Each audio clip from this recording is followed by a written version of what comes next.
हिंदुओं के धार्मिक कार्यक्रमों में हमने देखा है कि मस्जिदों पर चढ़कर, मुस्लिमों के घर पर चढ़कर झंडे उतारते हुए देखा है। क्या कभी मुस्लिम धार्मिक यात्राओं में मंदिरों पर चढ़कर या किसी हिंदू के घर पर चढ़कर झंडा उतारते हुए देखा है? झंडे नोचते हुए देखा है? नहीं ना। हमने हिंदू यात्राओं में मुसलमानों तेरी माँ का डैश डैश डैश ये भी सुना है। हमने हिंदू यात्राओं में मुल्लों डैश डैश ये भी सुना है। हमने हिंदू यात्राओं में बाबर तेरी डैश डैश ये भी सुना है। क्या कभी मुस्लिम धार्मिक यात्राओं में अपशब्द वाले गाने, दूसरे धर्मों को गाली बकते हुए किसी को सुना है? नहीं ना। यही फर्क है। हिंदू भाइयों ने अपने धर्म को राजनीतिक टूल बनाकर रख दिया है और वो लोग आपको धर्म के नाम पर इस्तेमाल कर रहे हैं। हिंदू मुसलमानों का दंगा साल 2000 से एक पार्टी का एक फेवरेट एजेंडा है, लेकिन सब कुछ जानते हुए भी उनके दंगा नीति में फंस जाते हैं। हिंदुओं को किसी से कोई खतरा नहीं है। खतरा है कुछ राजनेताओं को अपनी कुर्सी जाने का। तभी वो हिंदू मुसलमान की राजनीति करते हैं और देश में नफरत फैलाते हैं, दंगे फैलवाते हैं और हिंदू भाइयों को इस्तेमाल करते हैं उन दंगों में अपने फायदे के लिए, वोट के लिए। एक पार्टी ने कह दिया कि हिंदू खतरे में है और हिंदू भाई लोग मान भी लेते हैं। अरे भाई, कैसे खतरे में हो आप? 70 साल से कभी महसूस किया कि आप खतरे में हो? 2014 के बाद से एक पार्टी सत्ता में आ जाती है, तब से हिंदू खतरे में हो जाता है। गृह मंत्री हिंदू, सभी राज्यों के राज्यपाल हिंदू, सभी राज्यों के सीएम हिंदू, गृह मंत्री हिंदू, पीएम हिंदू, तब भी हिंदू खतरे में है। अगर ऐसा ही है तो दे दीजिए किसी सिख को या मुसलमान को सत्ता, वो खतरे में हो जाएंगे और आप लोग सुरक्षित हो जाएंगे। एक बात जान लीजिए आप लोग, जो लोग कहते हैं कि हिंदू खतरे में है, वही लोग दंगे कराते हैं। कभी आपने सोचा है गरीब, मजलूम, बेबस का ही बेटा क्यों मारा जाता है दंगों में, चाहे फिर वो किसी भी धर्म का हो? कभी आपने देखा है सांसद या एमएलसी या विधायक या प्रधान या जिला पंचायत का बेटा किसी दंगों में मारा गया हो? क्योंकि वो नेता लोग इन चीजों से अपने बच्चों को दूर रखते हैं। वो अपने बच्चों को पढ़ाते हैं, विदेशों में बड़ी बड़ी डिग्रियां हासिल कराते हैं। वो लोग अपने फायदे के लिए, सत्ता के लिए, कुर्सी के लिए आप जैसे गरीबों को इस्तेमाल करते हैं। भाजपा में ऊपर से लेकर नीचे तक धार्मिक लकीरें खींच दी गई हैं ताकि आप लड़ो, मरो, कटो धर्म के नाम पर और उनका फायदा होता रहे। आजकल पुलिस भी हिंदू मुसलमान के मोहल्ले से पहचानने लगी है लोगों को। ये लोग भी अब इंसानियत की नजर से लोगों को नहीं पहचानते हैं और ये सब इन लोगों से कराया जाता है क्योंकि इन लोगों को ऊपर से जो ऑर्डर मिलता है वही कार्रवाई करते हैं ये लोग। महसी के महाराजगंज क्षेत्र में आज जब एक जुलूस एक मुस्लिम क्षेत्र में से एक मस्जिद के पास से निकल रहा था, वहां पे दोनों पक्षों के बीच में कुछ विषय को लेकर तकरार हुई, जिसमें दोनों पक्ष आमने सामने हुए। इसमें आपस में कुछ लोग उत्पात मचाने लगे, जिस घटनाक्रम में एक व्यक्ति को हिंदू पक्ष की तरफ से गोली लगी और बाद में उसकी मृत्यु हो गई।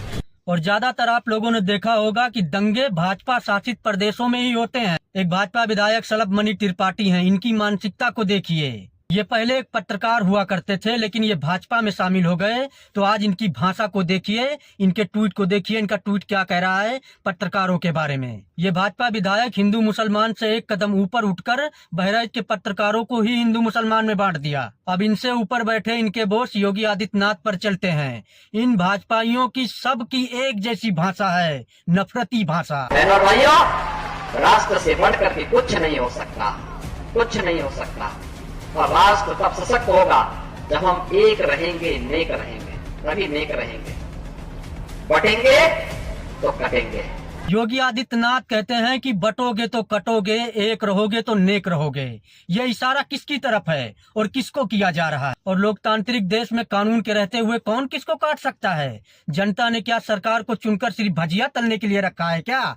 ये ना ही कोई पूछता है और ना ही कोई कहता है। वो लोग धर्म के नाम पर डराते हैं और लोग डर भी जाते हैं। अब इनसे कौन पूछेगा कि भाजपा और आरएसएस और ये जो बोल रहे हैं, इनका देश की आजादी में क्या योगदान है, जो तुम आज देश को बांटने की और काटने की बात करते हो। अब इनके भी बॉस को देख लीजिए, वो देश के प्रधानमंत्री हैं, लेकिन वो कपड़े देखकर लोगों को पहचान लेते हैं कि कौन हिंदू है और कौन मुसलमान है। जितना हिंदू बटेगा उतना ही उसका फायदा होगा।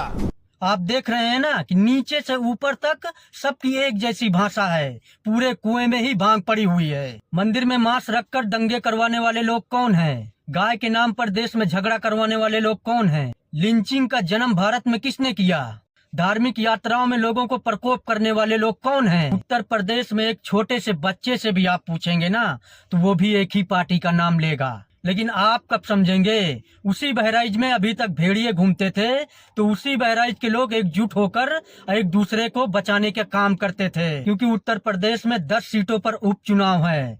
ये लोकसभा चुनाव में ये हार गए, और अगर उपचुनाव भी हार गए तो ये कहीं के नहीं रह जाएंगे। तभी ये धार्मिक यात्राओं में कुछ लोगों को घुसाते हैं और उन्हें समझाते हैं कि कहीं हरा झंडा दिखे तो उसकी छतों पर या कहीं भी चढ़कर उसे नोच दो और नारे लगाओ, आपत्तिजनक बातें करो, गालियां बको, और जब विवाद बढ़े तो बोल दो पत्थरबाजी हुई थी। इसी उत्तर प्रदेश के मुखिया योगी आदित्यनाथ कहते थे कि उत्तर प्रदेश में कोई दंगा नहीं कर सकता, और देश के गृह मंत्री कहते थे कि उत्तर प्रदेश में कोई गुंडा नहीं दिखता।